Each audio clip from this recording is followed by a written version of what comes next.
All right, folks, welcome back to another episode of Cyber Spotlight, the people behind security. I'm today joined by Naftali Gadri. Thanks for joining the show, Naftali. How are you? I'm doing great. How you doing? Doing very well. Just for our audience here, explain a little bit about who you are, where you're from, and what got you into cybersecurity in the first place. So, yeah, like you said, my name is Naftali Gadri, and I'm a Cyber Security Analyst at Capital One. And actually, my journey in cybersecurity was actually not so great, not so crazy. But in my early childhood, I've been actually interested in technology, computers and stuff like that, breaking stuff up and anything. But I was more geared towards doing something related to either computer science or computer engineering. Then I got to the US. I was through college, and I met a couple of great people along the way. A couple of professors. I remember one professor, Professor Mac. He got me involved in cyber competitions, capture the flag events, and all those things. And it actually caught my interest. I was like, yeah, there's actually something I think I could actually do. Then I also got into Europe. It's more of like a career development program. So through all that, I got an internship at Carlisle Group, did a little bit more of cybersecurity.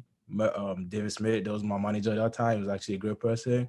Got me through it all. Then at the end of the day, I got to Capital One, and it's been Capital One ever since. It's been a great journey, and I actually loved it.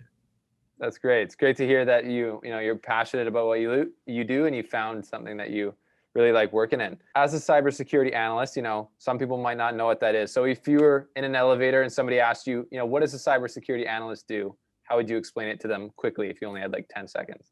I'll just tell you, I'm the first line of defense for associates and the whole organization as a whole when it comes to the cyber world. Try as much as possible to safeguard them and make sure they're safe and protected on the internet, and make sure whatever they're doing is not going to cause like any disruption to our business, and make sure like everybody's safe. Yeah, no, I think that makes sense. I think most people could understand that. Yeah. Especially if they watch the news, it might seem like there's a lot of impending doom out there. So they might see you as some type of hero. Yeah, I'll take that. Yeah. Since COVID started, obviously the world's changed a lot, but has your job changed at all? And on the cybersecurity front, like, is the things that you guys are monitoring, has that changed?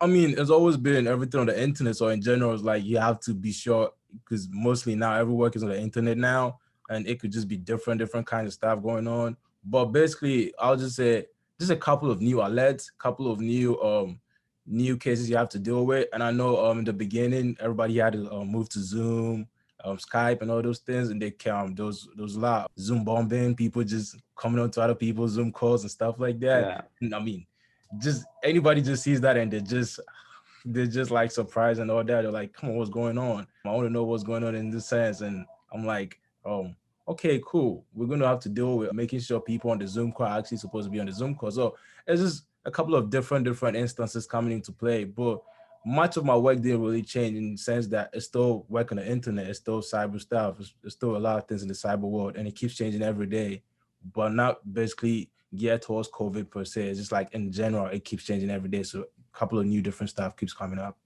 Fair enough. Yeah, it makes sense that the cyber frontier is always kind of changing, anyways, and that's just probably kept going with COVID and stuff. Yeah. If you're going to tell someone, so somebody who's aspiring to get a cyber security analyst job, what would you tell them to do, or what maybe advice would you give them? Yeah, I know people are big on certifications and stuff like that. I'll say definitely try to get those things, because as long as you get certifications, it actually shows people that, yeah, you're interested in what you're doing as well, and you actually have knowledge about what you're doing. If possible, join cyber competitions if you can. I know there's a lot on the internet. You could just try and just play around with it. There's actually, I think there used to be a couple of, I don't know if they're still doing now because of COVID and all that, but there's a couple of cyber meetups, meet people you could talk to. I remember every weekend I used to, part of All Cyber. We just go literally just talk about anything related to cyber, just share information with other people, tell people what you know, they tell you what you know. And it was a very good spot for me to learn a lot, especially just coming into cybersecurity just like fresh away. And I know a couple of cyber people are really interested in sharing their ideas with people. Reach out to people on LinkedIn if you can, call people if you can, like just any way to show you're really interested in what you're learning. I know people help you out. Yeah, cool. So like a lot of those extracurricular activities like probably are great for networking as well, right? And like getting to know people in the industry. That's right. That's cool. Cool. So Plurilock, like I said before, it's an identity-centric company. I'm just wondering, how does identity play into your vision of cybersecurity? I'm actually kind of big on AI as well. I think AI is definitely the future. Like a couple of stuff keep changing our life. We know each day we're doing something new, and we would like life to be as simple as possible, like the just basic necessities and stuff like that.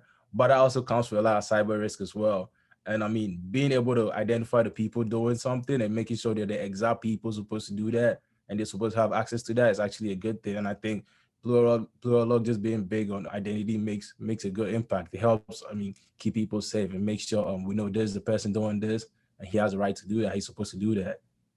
For sure, for sure. Cool. So obviously in the news recently, there's been a lot of breaches, unfortunately, and ransomware is still at the top of mind for a lot of people. In these recent attacks, is there anything that you've noticed, or you know, anything that you're thinking about in ways that companies could help safeguard themselves when it comes to data loss or getting their data locked up, and then so they're not, so ways that they can prevent themselves from being so damaged by these types of attacks? Yeah, I mean, we all know as long as you're in the cybersecurity world, ransomware is like a big thing, and it's like, hey, all your work is just going away, and you don't have no idea what to do. You're completely locked down. And for businesses, that's actually a very tough time for them because obviously businesses have to run every time, every single minute. So I think being able to identify specifically what the bad guys are trying to hide from you, what they're actually locking down in terms of ransomware and stuff like that is actually a good thing. I think those recent ransomware attacks, I think against the Colonial Pipe and caused like a huge shortage of gas in some part of the US was actually crazy. And just thinking about the fact that people didn't even know this was related to cybersecurity in the sense. They just were like, just woke up one day and they're like, hey, there's a shortage of gas and gas prices are increasing. And like, oh man, come on, what is that? And so just think about the future in the sense that in case we be able to face any other type of ransomware attacks, how we'll be able to solve it is actually something we need to work on. And I think recently, just reading on this ransomware attacks, I saw Rubrik, it's a data management company. They try to implement new standards to be able to identify exactly what data has been hacked in the sense of the ransomware attack. So you could be able to identify, hey, I had a backup of this, or what I could do to restore business back to normal. And that also ties it down to data management teams working with cybersecurity teams as well, because if you're able to identify this data, you'll be able to reach out to the data management team, creates a huge communication path between you two, and work hand in hand and be able to resolve all this stuff. And also definitely backing up data on a regularly as well. So I think going forward in the future of ransomware and stuff like that, I think it's going to get better. Hopefully we have no bad guys, but we can't live in 100% world. So just do what we got to do on our part and keep ourselves safe. Yeah, like is that a trend you've noticed maybe in the industry, is that with data management, people are realizing that they have to implement, better tools and better policies to know where their data is, if it's been compromised, and like should they just back up everything in general, or is there different technologies that you've noticed, like the one you talked about, that can help make that more accurate?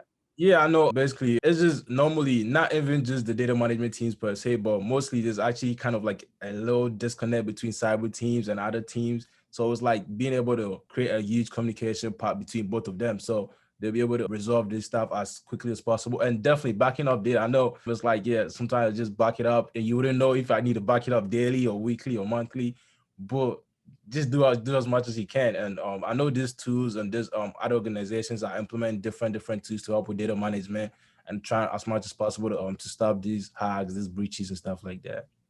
Right. Why do you? It's interesting to me. Like sometimes, like you wouldn't think that there would be a disconnect in communication between a cyber team and a data management team. It's like, why do you think that can happen sometimes? Or is that pretty common for there to be not like great communication between the teams? I mean, it could come from different reasons. I mean, because some companies normally don't have in-house cybersecurity teams. Some of them are like outsourcing from other companies and organizations. Some of them are contractors and stuff like that. So it's not like always that kind of situation. But I know for us, yeah, we have like a cybersecurity team in-house, so we're always like communicating to other teams. So it actually helps a lot. But just thinking about the fact that, hey, maybe it's not an in-house cybersecurity team, so there's like already a disconnect kind of between you two. So there needs to be like kind of like a good communication part between both of them. Yeah, well, that's great insight. I think that's helpful for the viewers, and it's definitely a huge topic with all these attacks that keep happening, and you can see how costly and how much of an impact it is, especially when you roll it to the gas station and all of a sudden gas is twice as expensive. So that's good insight there. So just to let you know, I'll let you run here because I know you're a busy guy, Naftali, but just to know a little bit more about you, we got a little this or that, okay? Okay. So I want to know, are you a dog person or a cat person? I'll be more of a dog person. Right on.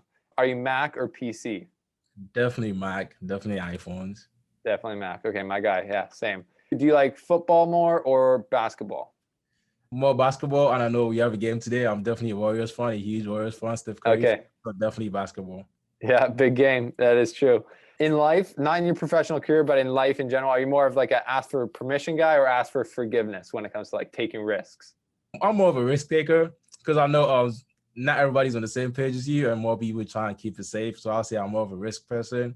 I'd rather wish I wouldn't have to ask for forgiveness because that might mean probably it didn't really go so right. But when it comes to taking risk, man, you got to take risk and just hope it goes right.